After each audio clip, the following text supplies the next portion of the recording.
కీర్తన 18:19. ఆయన నన్ను తప్పించెను, నేను ఇష్టడును గనుక ఆయన నన్ను తప్పించెను.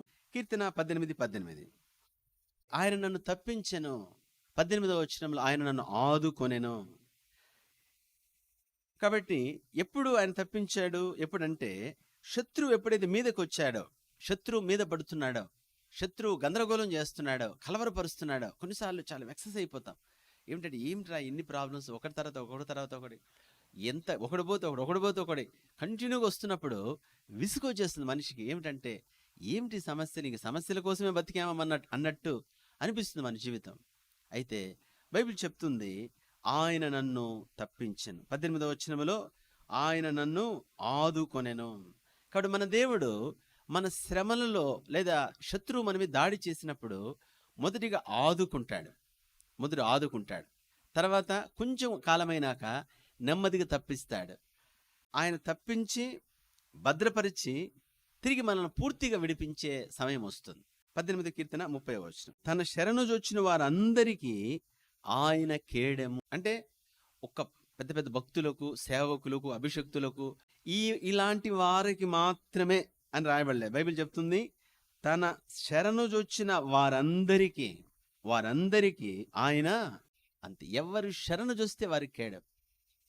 సోదరుడ సహోదరి, ఆయన శరణు జొచ్చాం, ఆయన శరణు జొచ్చాం కాబట్టి ఆయన మన కేడెముగా ఉన్నాడు, ఆదుకున్నాడు, భద్రపరిచాడు, తప్పించాడు, ఆ విధంగా కాపాడుతూ వచ్చాడు.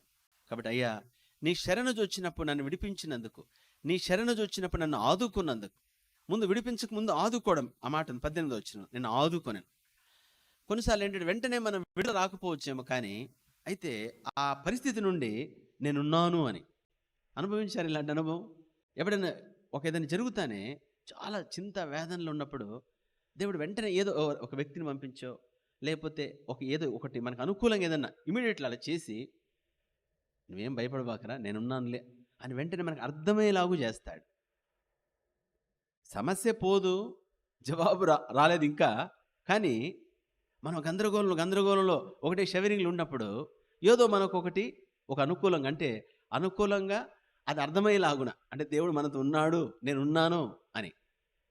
అలానే అది మనం చూస్తాం. ఇంకొకటి, చాలా పీక్ స్టేజ్కి వచ్చినప్పుడు అది ఇంకెట్లబ్బా ఇప్పుడు అనిపించినప్పుడు దేవుడు నెమ్మదిగా ఏదో ఒక వే సరళం చేసి, ఒక దారిని ఓపెన్ చేసి, ఒక మేలు జరగడం. అంటే సమస్య పరిష్కారం కాదు, కానీ ఏదో దాంట్లో ఒక రకమైన పరిష్కారం, లేకపోతే ఒక రకమైన ఉపశమనం అనొచ్చు. ఉపశమనం అంటే టెంపరీ రిలీఫ్ అనే విధంగా ఆయన ఉన్నాడు అని మనకు చూపించుకుంటూ వస్తాడు. కాబట్టి ఆధ్యాత్మిక జీవితము ప్రభుతో నడిచే అనుభవం అన్నమాట. అయ్యా, నాకు ఎవరు లేరు, నా శత్రువు నా మీద పడితే నానే దిక్కు లేదు, నాకు మంది బలము లేదు, నాకు ఖండ బలము లేదు, నాకు ధన బలము లేదు, నాకు ఏ బలము లేదు. అయితే నన్ను ఆదుకున్న దేవా నీకు వందనాలు, నన్ను విడిపించి రక్షించిన వాడా, నన్ను శత్రువు చేతిలో పడకుండా తప్పించిన వాడా నీకు వందనాలు. కాబట్టి ఎవరైతే అలా అనుభవం కలిగి ఉంటారో ప్రభు కృతజ్ఞతలు చెల్లిస్తారు.